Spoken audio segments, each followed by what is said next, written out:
About 10 years ago, I dated a masseuse named Valerie. Well, masseuse in training. She was passionate and enthusiastic, and she practiced as frequently as she could. That means I got a ton of free massages. Obviously, since we were a couple, those massages would escalate and turn into that usual thing couples do. But it was only after she felt she'd gotten in a good practice session. After one of our sessions, Valerie looked a little confused but also relieved. I asked her what was wrong. She told me the sores she had on the inside of her mouth didn't hurt anymore. We'd talked about those things before. She said they weren't contagious, thankfully, but she had to endure them for most of her life, and they were intensely painful. Sometimes, even debilitatingly so. Doctors prescribed an ointment for her to put on them when the outbreaks occurred, but they barely took the edge off.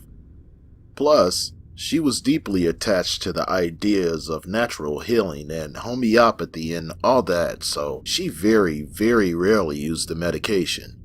But that night, for the first time in a while, I could tell she wasn't powering through her pain.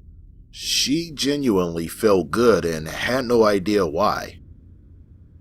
Her pain returned a few hours later. As always, she did her best to ignore it. Fast forward a couple of days, another massage, another occasion for sexy times. She suddenly stopped kissing me and exclaimed, "That's it." I didn't know what she was talking about. She rolled off of me and stuck her finger in my mouth. Not really sure what the hell was going on, I just sat up on the bed and let her do whatever she was doing. She pulled her wet finger from my mouth and stuck it in her own. I saw her rubbing the inside of her cheek. Her face brightened, and she informed me with complete certainty that my saliva was taking her pain away. I laughed and said something encouraging despite thinking she was nuts. Then she hopped back on me and I completely forgot everything she'd said. The next day, I was laying face down on her massage table. She was doing her usual outstanding work while I was staring down at the floor through that little pad hole where everyone's face goes. Without any warning, there was a blinding pain in my head. I passed out. I have no idea how long I was unconscious. When I came to, I tried to get up, but I was completely immobilized. I couldn't turn my head or lift my arms. It felt like I was taped to the table. Not only that, but there was something metal in my mouth. I couldn't close my jaw or even dislodge the thing with my tongue. I yelled around it. Valerie, who apparently been standing next to me, simply said, "Shh." I saw her hand and upper arm appear in front of my downturned face. She held a small glass baking dish, which she placed on the floor by my mouth. "I'm sorry if the speculum is uncomfortable," she said. At the mention of the word, I gagged. A thin column of saliva drooled from my gaping maw and landed inside of the glass container. She reached under and gathered a dollop of the fluid onto her fingertip. Her hand disappeared from my field of view, but I knew where it was going. I heard her moan with relief.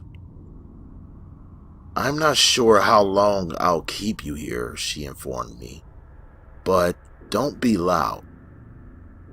In response, I yelled. A hideously sharp pain erupted from my lower back, right around my left kidney. "That's a 3-inch long pin," Valerie said. "Please do not scream anymore. I hate hurting people. I shut up. As the hours went by, the bottom of the pan grew slick with a cloudy puddle of my saliva. I heard Valerie walking around the house, doing laundry, washing dishes, basic everyday activity. The clatter of pots and pans told me it was almost dinner time. I was ravenous. I'd estimated it'd been 24 hours since I had any food. Glorious aromas wafted from the kitchen as she cooked. My salivary glands went into overdrive and I drizzled their secretions into the waiting container.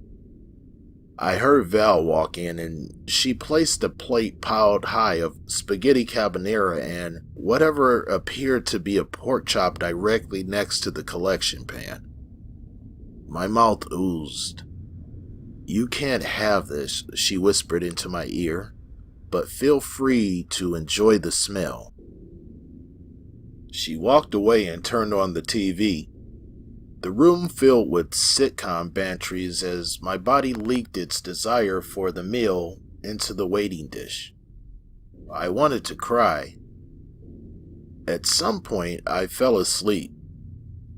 When I woke up in the morning, the plate of food was gone. The house was quiet. I assumed Val had gone to class. I gargled out a weak yell, but there's no way anyone would have heard it. I was so incredibly thirsty. The smell from the collected saliva was absolutely horrendous. I could see particulate matter dotting the glass bottom, probably old food that had detached from between my teeth. My mouth felt terribly dry. Saliva still leaked from my glands, but it was thick, almost like corn syrup. The color was milky gray. When it hit the stuff already in the pan, it separated like salad dressing. Oily liquid swirled to the top. I couldn't believe how much I'd produced over the last couple of days. The sound of the front door opening heralded the return of Valerie. She walked over, putting her sneakers in my narrow view. I felt her scratch the top of my head. "You okay?" she asked me, sounding genuinely concerned. I muttered something obscene from around the speculum. She bent down and picked up the pan. Saliva sloshed thickly against the sides. "I'm going to let you go today," Valerie informed me. I choked out of relief. I saw a knife for a second and was certain she was about to cut my throat. Instead, she sliced through the duct tape that was holding my head to the table. I craned my neck upward and tried to shake out the awful muscle cramps. In front of me, I watched Val carefully pour some of my accumulated spit into a glass. She brought it to her lips and took a tiny sip. I almost threw up. She didn't swallow right away. I could see her swishing it around her mouth and aerating it as if she were sampling a fine Brunello. She smiled at me as she swallowed. Valerie reached into her purse and pulled out a small handgun. Of course she had a fucking gun. I didn't move. She calmly told me she was about to cut me loose, but if I ran before she could talk to me, I'd get shot. I nodded. She cut the tape away. I was suddenly self-conscious as the smell of my old spit was replaced by the ammonia odor of when I'd pissed myself those 2 times. "Don't worry about it," she whispered. After everything was cut away, she apologized in advance before pulling the tape off my head to unsecure the speculum, still violating my mouth. Chunks of hair came with the tape and I winced. I let the metal instrument drop to the ground. My jaw felt like it had been pummeled by a prize fighter. I stood up and Val pointed the gun at my chest. I stretched, slowly, then sat back down. She took another small sip before I spoke. "When you leave, I know you're going to call the police and I know I'll get arrested, but I just want you to know how much I appreciate you for helping me." I didn't say anything. She was nuts, obviously. She gulped down the rest of the cold saliva and put the glass on the coffee table. The pan was still 75% full. "You can go," she told me. I grabbed my car keys from the table and left. As soon as I closed the door to her apartment, I sprinted as quickly as my cramped legs would allow, got into the car, and drove away. As I went home, I called 911 and did my best to explain what happened. They said they'd stop by her place and see what's going on, then they'd visit me at home. Sure enough, a few hours later, the police visited my apartment. They told me Valerie was dead. Self-inflicted gunshot wound. She'd left a note, but all it said was, "You'll understand soon enough." A year later, I started getting sores in my mouth. The pain was indescribable. They last a couple of days before bursting. They'd eventually heal, but 2 weeks later they'd just reappear. I was missing work because I couldn't even breathe through my mouth without searing agony. The doctors gave me some awful tasting ointment to put on them, but it might as well have been water. Nothing helped.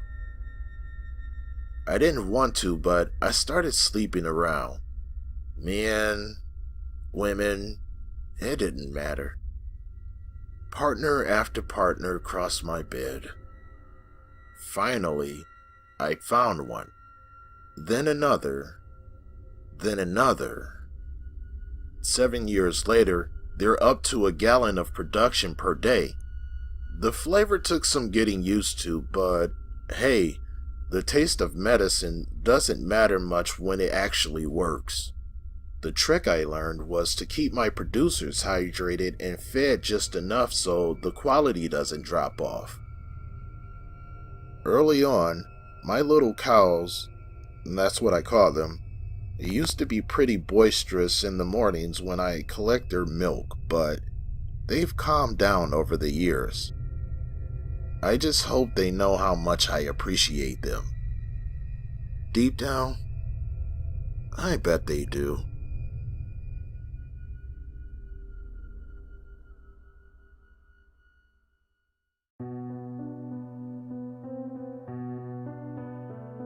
Hey guys, Unit 522 here, and I want to thank you very much for watching my video. I would appreciate it very much if you would share, like, and comment. And if you're new to this channel, become one with the Unity by hitting the subscribe button. If you have a scary story or experience that you want featured on this channel, you can always send it to my email or post it on the Free Horror Stories subreddit. The links for those can be found in the description below. If you would like to help out this channel even more, consider a PayPal donation. And for more updates, be sure to follow me on Twitter. There's nothing wrong with a little darkness in your life, as long as you never forget, there's always a reason to be afraid.